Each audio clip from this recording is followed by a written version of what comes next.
You're listening to Skeptoid. I'm Brian Dunning from Skeptoid.com. Whales and sonar. Today we're going to sink into the deep ocean waters, the realm of great natural denizens, such as beaked whales, and of the hulking artificial beasts called submarines. In this world of darkness and near-zero visibility, audio shimmers across the frequency spectrum, from the high-frequency chatter of dolphins to the great long-distance, low-frequency calls of whales. And every once in a while, a tremendous electronic burst rips through the environment, a sonar ping. What happens next is debated worldwide. Some say the whales are driven mad. Others say they're disoriented and beach themselves. Some claim they are deafened or even killed outright. What's the truth? What is the real impact of Navy sonar on marine life? Briefly, there are two basic kinds of sonar, active and passive. Active sonar sends out loud pings, much like radar, and the returning sound waves paint a picture of the surrounding environment, including the location of enemy vessels. Passive sonar listens only, without making any sound of its own. Active sonar is the type we're interested in. There are different types of active sonar, primarily used in anti-submarine warfare. Low-frequency active sonar, which operates around 300 Hz, was first suspected of causing harm to marine life, but upon further study it was found that there was no statistically significant correlation between the use of low-frequency active sonar and whale strandings. Later we discovered that mid-frequency active sonar, operating between 3000 and 4000 Hz, did in fact have such a correlation. So the specific culprit we're looking at is mid-frequency, active anti-submarine sonar. The species that seem to be susceptible, according to observations, are pretty specific as well. They are the beaked whales, Deafened. The danger to them is in the form of mass strandings. The definition of a mass stranding is pretty generous: 2 or more whales, within 6 days, within 74 kilometers, constitute a mass stranding. Whale strandings overall are rare enough that even a case of as few as 2 whales so far apart likely constitutes a related event. Whales need not die to be counted. Often many of the whales are refloated and returned to safety, but even these are considered to be part of the stranding event. Yet, contrary to observations, some activists charge that much broader dangers exist. A 2010 article from the Environmental Protection Information Center, a California nonprofit environmental watchdog group, states, "Sonar is extremely dangerous to marine mammals such as whales, dolphins, and porpoises. These animals rely on their own sonar for food, navigation, mating, and when high-frequency sonar like the Navy is proposing to use reaches these mammals, they can be severely affected." High-frequency sonar has not been observed to have any effect on marine mammals at all, but it's also relatively new. High frequencies are absorbed very quickly by water, so its range is much shorter, thus it hasn't been very useful for submarines. But with more recent software, it's now being used for high-resolution imaging of ice and seafloors, as well as for close-range detection of small objects like mines. Toothed whales, including dolphins and porpoises, use immediate vicinity echolocation in the same way, but at frequencies much higher than the Navy. In fact, much higher than the range of human hearing, 40 to 150 kilohertz. Social communication uses lower frequencies because it carries much better in water. The limited range of high-frequency sonar and the related fact that most marine life, including non-toothed whales, can't hear it at all, makes it much less likely to have any significant effect on mammals. It may, there's just no evidence for it yet, and acoustic science makes it unlikely. The Environmental Protection Information Center's article continues. Sonar has a huge impact on marine life, anything from frying fish eggs, disorienting marine mammals, causing them to be stranded, to permanently damaging their ears. Frying fish eggs is just silly, and it's a little bizarre that they included such a statement. Other claims have said that whales are driven insane by the noise, which is an unfounded, unprecedented, and uninformed supposition. But the strandings and hearing damage are possibilities, so let's take a look at what we've learned from the latest research. Scientists and the Navy agree that mid-frequency sonar can cause whale strandings. But so far, nobody's been able to determine why, and we're just beginning to understand in what circumstances. One hypothesis has been that the noise provokes them to suddenly surface, causing decompression sickness. This remains just a guess, since so far none of the whale carcasses examined following sonar-associated strandings has exhibited any signs of decompression sickness. So if it is occurring, it's not happening anywhere we've ever observed. It could happen way out in the open ocean where we'd never find the carcasses, we just don't know. All the other hypotheses we have are equally elusive. These include stress, hearing loss, and disruption of the whale's feeding. Dr. Darlene Ketton is a senior scientist at the Woods Hole Oceanographic Institution who studies sonar and whale strandings. She uses CT scanning on whales and biophysical models of hearing in marine animals, and has yet to find any evidence that whales' hearing has been damaged by sonar.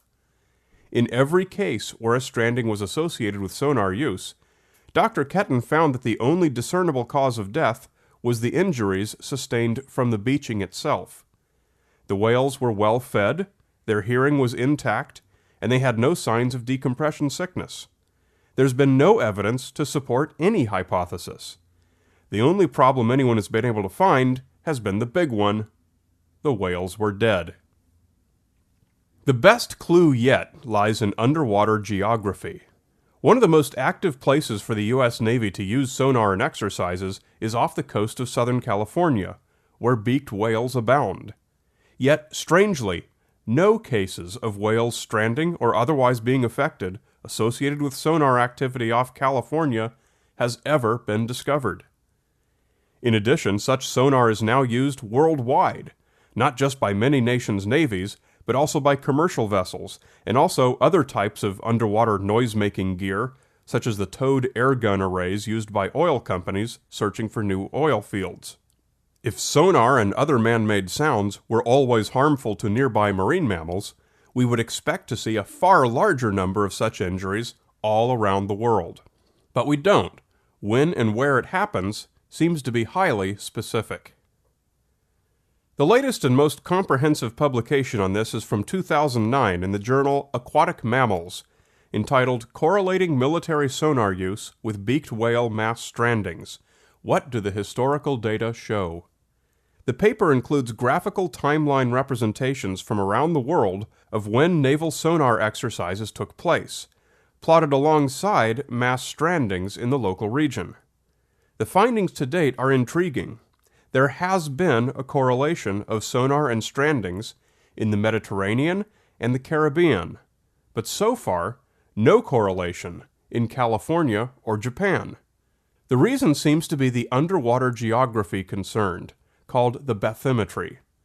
Bathymetric surveys of the areas reveal that steep drop-offs close to shore, especially when confined areas exist, are the places where beaked whales are at risk from sonar.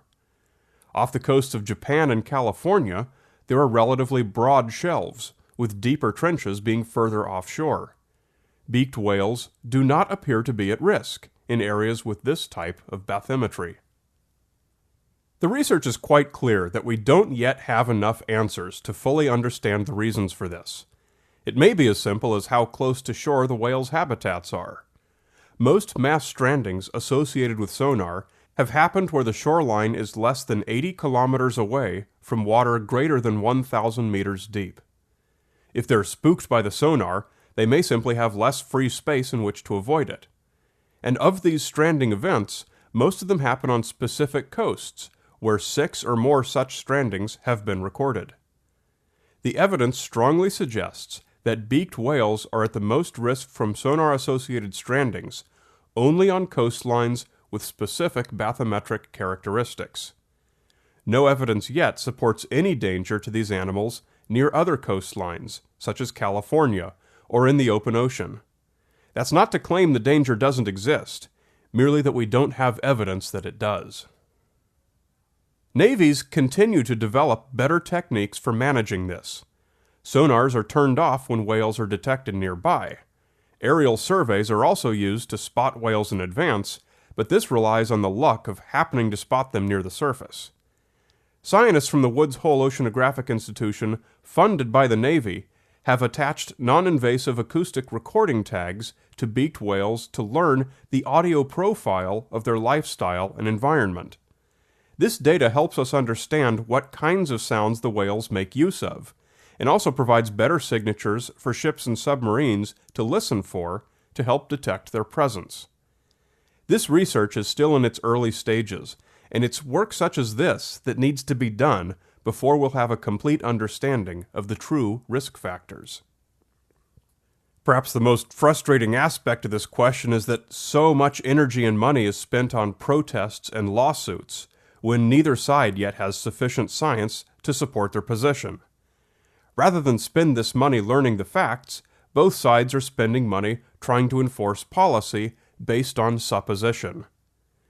According to Dr. Peter Tyak at Woods Hole, when the courts and the public do not get an accurate picture of the threats posed by different human activities to marine mammals and other wildlife, it distorts conservation priorities and does not serve the interests of the animals. There's one big shocker that brings the question of whales and sonar into proper perspective. Dr. Barbara Taylor, a cetacean specialist at NOAA's Southwest Fisheries Science Center, found that a total of about 200 whales have been killed in mass strandings associated with naval sonar in the past 40 years. That's about 5 per year.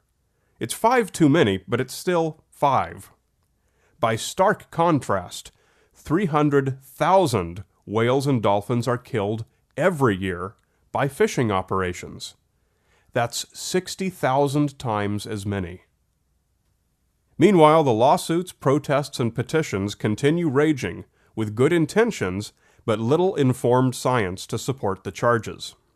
It seems unlikely that the world's navies will make do without sonar, so continued research will remain critical to minimizing or eliminating the risk to marine mammals. If you really want to help the whales, hug a scientist, or otherwise support the research. Thanks to Barbara Taylor and Bob Brownell, who kindly provided the latest research on sonar-relating strandings on very short notice. For more Skeptoid weekly in your inbox, sign up for the email newsletter and get my Wacko of the Week and other regular features. Come to Skeptoid.com and click on Newsletter. You're listening to Skeptoid. I'm Brian Dunning from Skeptoid.com.